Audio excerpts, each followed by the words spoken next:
اب اللہ تعالیٰ کی طرف سے ایک ایسی آیت آ رہی ہے جس میں اہل ایمان کے لیے وہ تسلی ہے کہ اس لیول کی تسلی اور کوئی نہیں ہے۔ سورہ آل عمران کی آیت نمبر 169، وَلَا تَحْسَبَنَّ الَّذِينَ قُتِلُوا فِي سَبِيلِ اللَّهِ أَمْوَاتًا، کبھی خیال نہ کرنا ان لوگوں کے بارے میں جو اللہ کی راہ میں قتل کر دیے جائیں کہ وہ مر گئے۔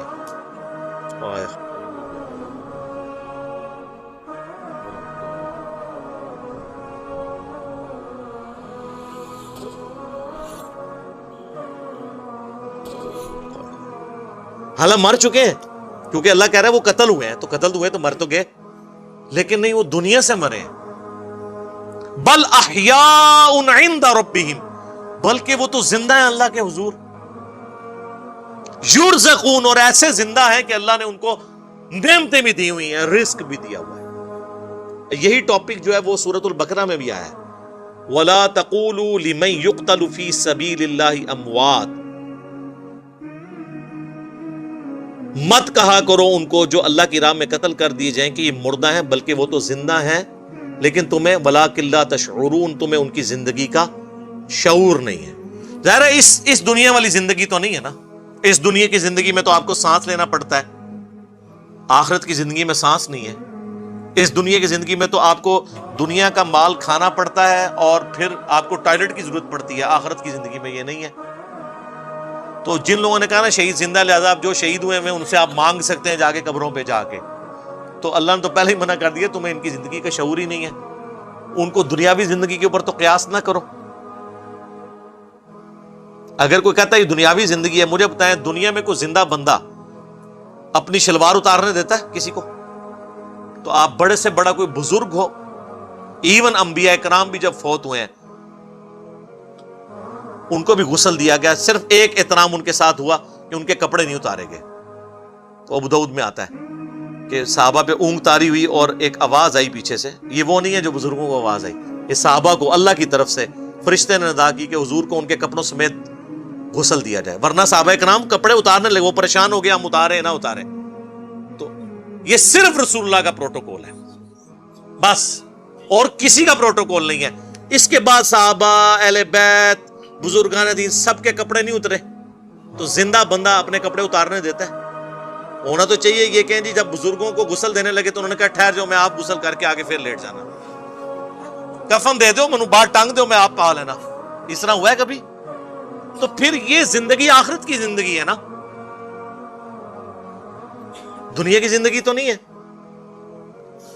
فرحین بما آتاہم اللہ، وہ بڑے خوش ہیں ان نعمتوں میں جو اللہ نے ان کو دی ہے، من فضلی، اپنے فضل سے، وَيَسْتَبْشِرُونَ بِالَّذِينَ لَمْ يَلْحَقُوا بِهِمْ، اور وہ خوش ہو رہے ہیں جنت میں بیٹھے بیٹھے ان لوگوں کے بارے میں بھی جو ان کو ابھی مر کے نہیں ملے۔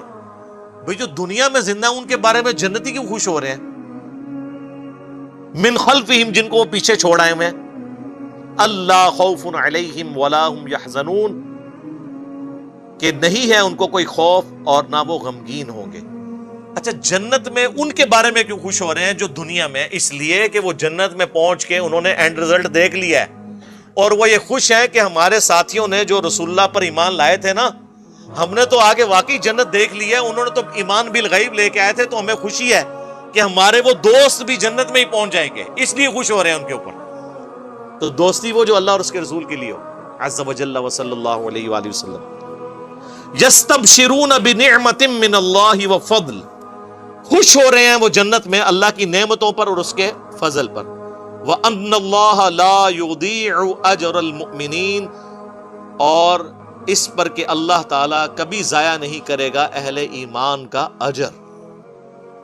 تو اہل جنت جو شہید ہو گئے غزوہ احد کے موقع پر یا بدر پہ، اللہ نے فرمایا ان کو کبھی مردہ گمان بھی نہ کرنا، ان کو اللہ رزق بھی دیتا ہے اور سورۃ البقرہ میں ہے، لیکن تمہیں اس کی زندگی کا شعور نہیں ہے۔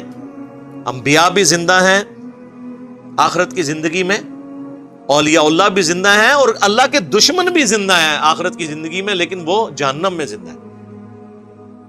جو قرآن میں ہے نا کہ فرعونی صبح و شام آگ پہ پیش کیے جاتے ہیں، ان کو عذاب تو ہو رہا ہے، مرتے ہی عذاب کا سلسلہ ان پہ شروع ہے۔ اس آیت کے کانٹیکسٹ میں صحیح مسلم میں ایک حدیث ہے،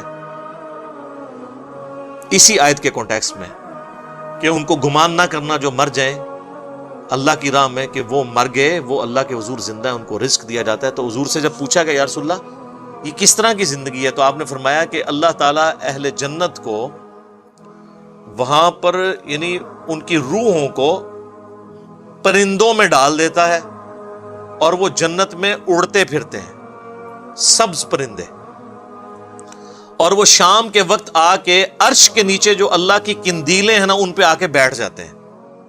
تو اللہ تعالیٰ ان سے پوچھتا ہے ہاں جی کوئی نعمت چاہیے؟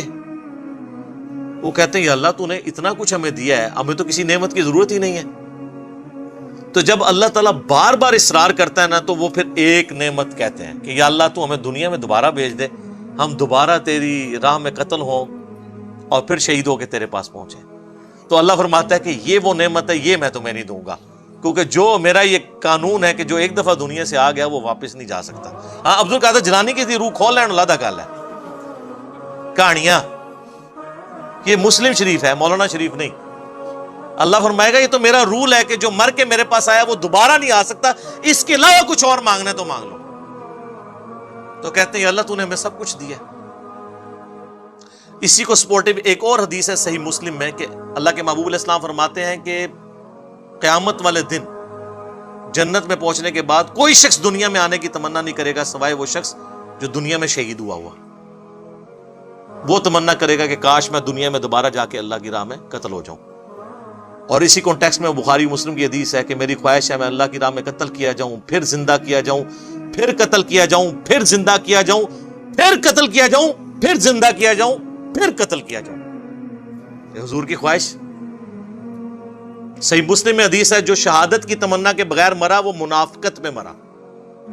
اور مسلم شریف میں ایک حدیث ہے جس کے دل میں شہادت کی تمنا ہوئی اسے اپنے بستر پہ بھی موت آئی نہ عام حالت میں بیماری سے، اللہ اس کو شہید لکھ دے گا۔ سبحان اللہ وبحمدہ سبحان اللہ العظیم۔ اللہ تعالیٰ سے دعا ہے جو حق بات میں نے کہی اللہ تعالیٰ ہمارے دلوں میں راسخ فرمائے، اگر جذبات میں میرے منہ سے کوئی غلط بات نکل گئی تو اللہ تعالیٰ ہمارے دلوں ہی سے معاف کر دے، ہمیں کتاب و سنت کی تعلیمات پر عمل کر کے دوسرے بھائیوں تک پہنچانے کی توفیق عطا فرمائے۔ سبحانک اللہم وبحمدک اشہد ان لا الہ الا انت استغفرک واتوب الیک وما علینا الا البلاغ المبین۔ جزاکم اللہ خیرا۔